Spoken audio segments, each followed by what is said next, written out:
what you need.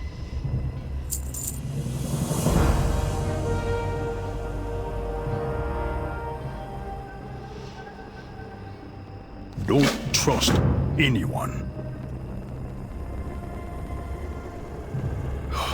No one deserves this fate.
Hello, man.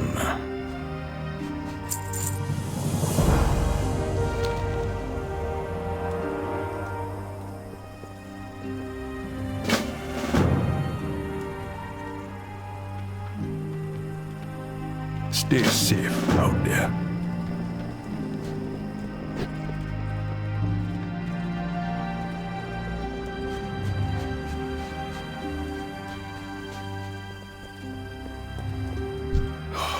No one deserves this fate.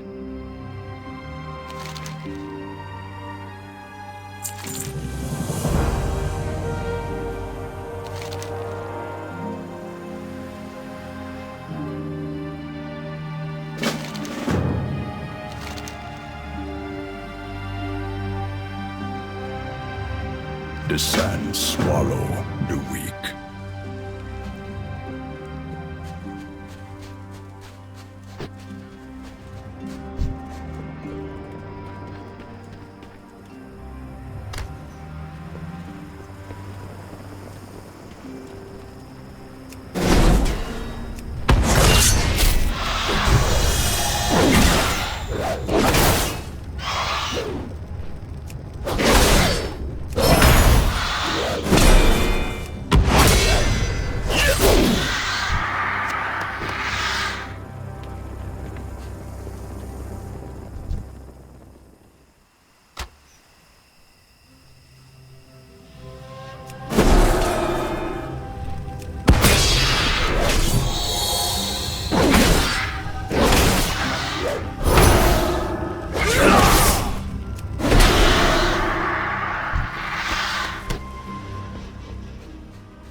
what you need.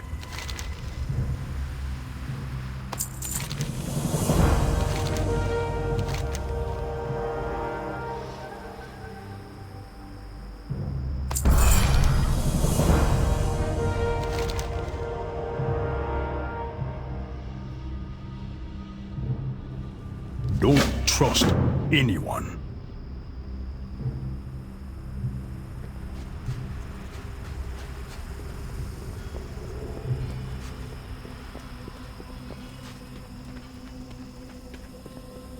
Hello, man. The sands swallow the weak.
No one deserves this fate.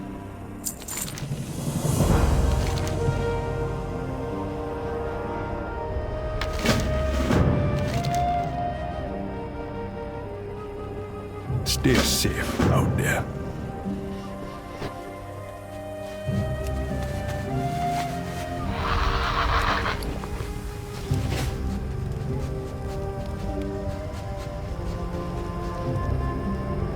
This one be mine.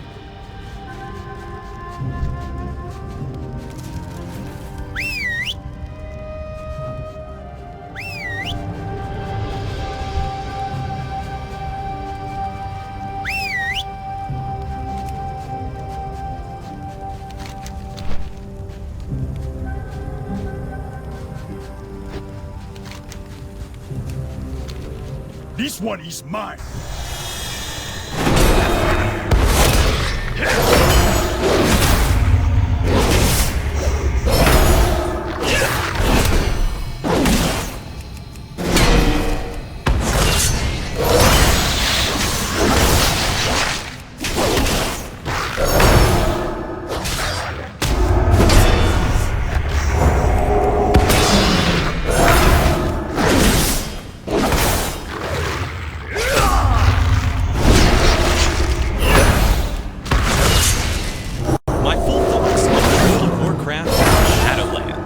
Hey there, guys. My name is Nixium, the stud muffin. Two letdowns. One, I found out Santino wasn't our last name. It was my fucking great-grandfather's first name. As it is, Santino's a common first name. So he was not a smart man. And surname on immigration paper, he thought name. You know the word sir and name, and thought that was like, oh, the name. I am sir. I'm a sir. Was he dumb, or was he just not educated? Like, I think both. I think a little bit of both. I mean, if you sniff my bloodline, you can. Not a lot of bright people come from. Sure. It's like it's really jagged and sad. No, so I think he just wrote down Santino and nothing else. So Santino became my favorite. So we don't even know. And the second worst part was when I went to Sicily. My dad said, "We're from a place called Cacciamo." Cacciamo. It sounded so nice. Cacciamo. That's beautiful. We went to Sicily, and I asked a few people because we were trying to drive and find it. And a guy goes, where? I said, it's Cacciamo? And the guy's like, Cacciamo. Show. And I pull out Google Maps, and I'm like pointing to it, and I was like, I think it's up here. And he sees, he goes, aye. He calls someone over, they're chatting and laughing, and he goes, it's Cacciamo. I was like, perfect. I was like, thank you. So that makes me feel right about all the history of my family. That's fun. Like my parents they'd be like, I think we're German. Like I think we're Austrian. We're not really sure. They didn't care. Like they really didn't care that much. And the grandparents on that side have been long gone. And then when I kind of got some level of what fame, you need, there's only so many Jesselniks, and someone reached out to me, and she had married into the family. There were like Florida Jesselniks, Georgia Jesselniks, and Pennsylvania Jesselniks, all from these like 3 brothers who came over. She married into the Florida part of the family. Oof. And went through that like Ancestry.com right, and found all this stuff and then sent it to me. Don't like, trust anyone. I went back to my family and I was like, look, here's actually where Justin is from. And they couldn't care less. Like they were just like, okay, like whatever. Like it didn't matter to them at all. No one wants to go to Slovenia and see the homeland. Is your family, are you guys tight-knit? Like, are you... It's a big family. It's closer than others. Like the youngest very ebbs and flows depending on what's going on. In their life or your life? Life is sure. You know, it's like, oh, you'll be fighting with one and they get a kid, and you're like, okay, let's like show you. They almost like my mom watches everything, and the rest of the family watches like some things because they're just like so sick of my mom. But that's really sweet. What about your old man? He cares, but he's not. He's excited to watch it. He'll watch it once. He's very proud. He's a dad. He's a traditional dad. Yeah. That's like what dads do. I feel like no dads understand what podcasts are. No, and like it's kind of wonderful. Idea. I don't want my dad to know any of this shit. I know. Because it's just, I feel like the stuff that still like when you do things like TV or something that's easily accessible. Even though podcasts are so unbelievably asking people, simple. You know what I mean? Like, I opened a door at the Comedy Store by saying yes to one person's podcast, and now I'm like, okay, like every year, we all and then he's got a wife and kids. It's gonna be but as we get older, a lot of really like. I think in a way we're close. We know each other. We're mad at each other. We never fight. We like truly. He's got. Damn.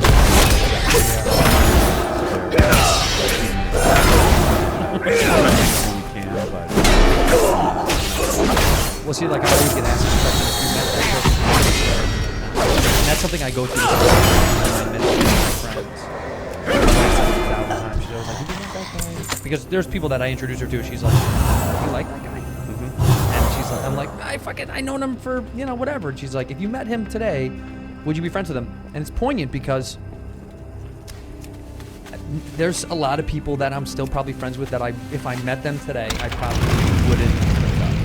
I understand what you're saying, but it's like, it would be like, oh, your old war buddy. Like, if you met him just now at a bar with your friends, it's like, you don't understand, we went to war together. Yeah, we have, Meeting someone when you're 18 years old in New Orleans, no one having 4 years deserves this together of fate. insanity, like, it was like just a bonding experience. And there was, we talked about this sometimes on our show, where there was one time when we had to leave the city. There was like a hurricane coming. Stay safe out there. And you can't leave the car. The car was gone.